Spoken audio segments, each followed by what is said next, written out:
Hi, this is Seamless, and today I'm going to show you how to make this.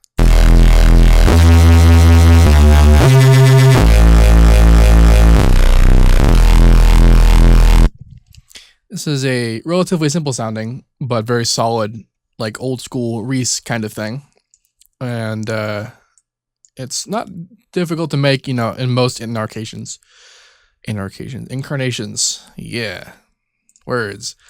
And today I will show you this particularly simple one. So right off the bat, we can see that I'm using distortion because I distort everything. That's what I do.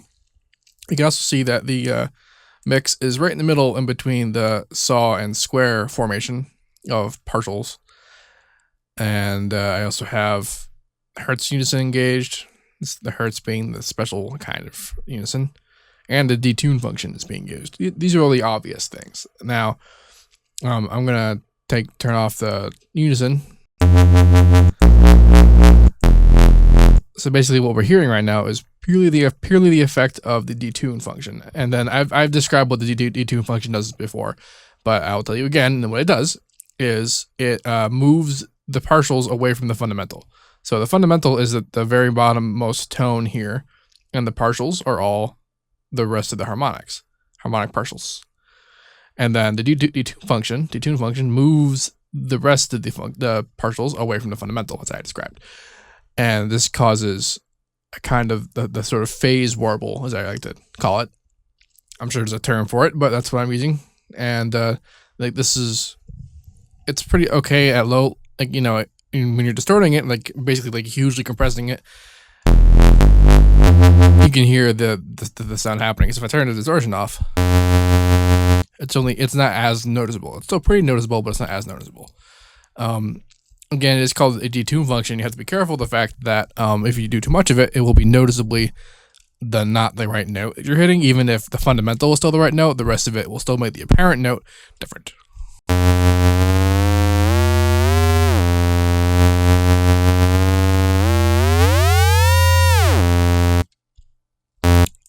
You can do some pretty neat things with that, not necessarily limited to the kind of stuff I'm using it for bass business.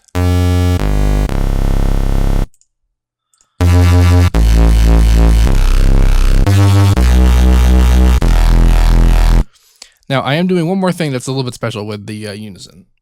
In harmonic unison pitch here.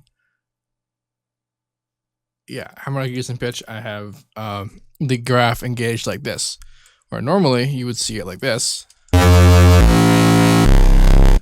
Have it all the way up like this, which basically just makes it sound just a tiny bit different.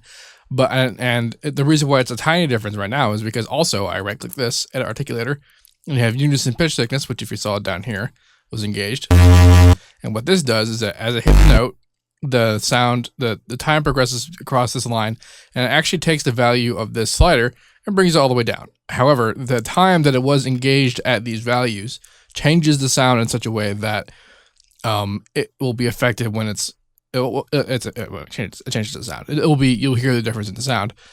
It doesn't go back to zero value. The change remains. It just doesn't move anymore. So, if I have an example of that, let's turn out distortion and turn out detune. So this is what it would sound like. You can hear movement still going on in there. And you hear how when it progresses, the change occurs in the sound. You hear the change, but it doesn't change back, but it doesn't continue to change. So it stays static. And so when I have the detune engaged, which you can't hear because it's not being distorted,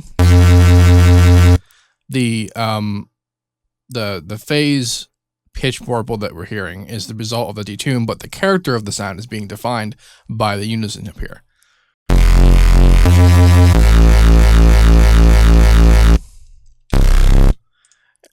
I have it curved pretty hard. The more the curve, the more the change will happen before the end. Also, the longer you have it, the more change will happen.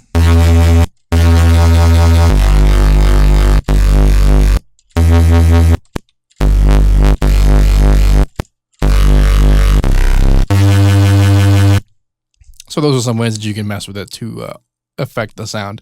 Of course, you can also just increase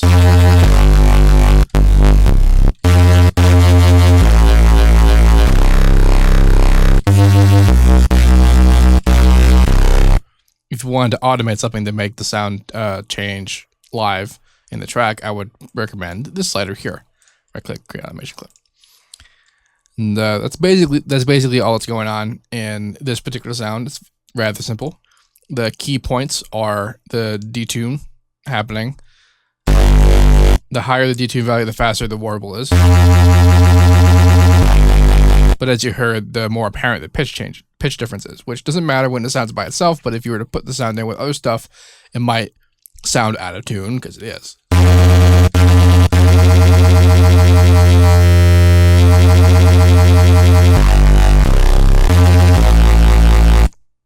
Just be aware of that.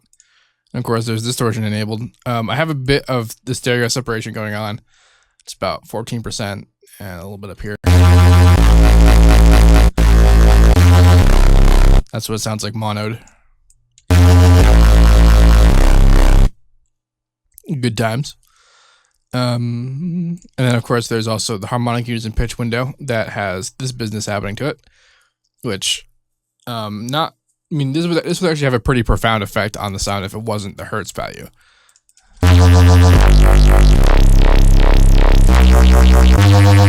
You might like that for a more modern kind of twinge to it, but if you're going for the sort of old school drum and bass Reese sound, there you go. All right. If you have any questions, let me know. I'll try to answer them. And as usual, have a nice day.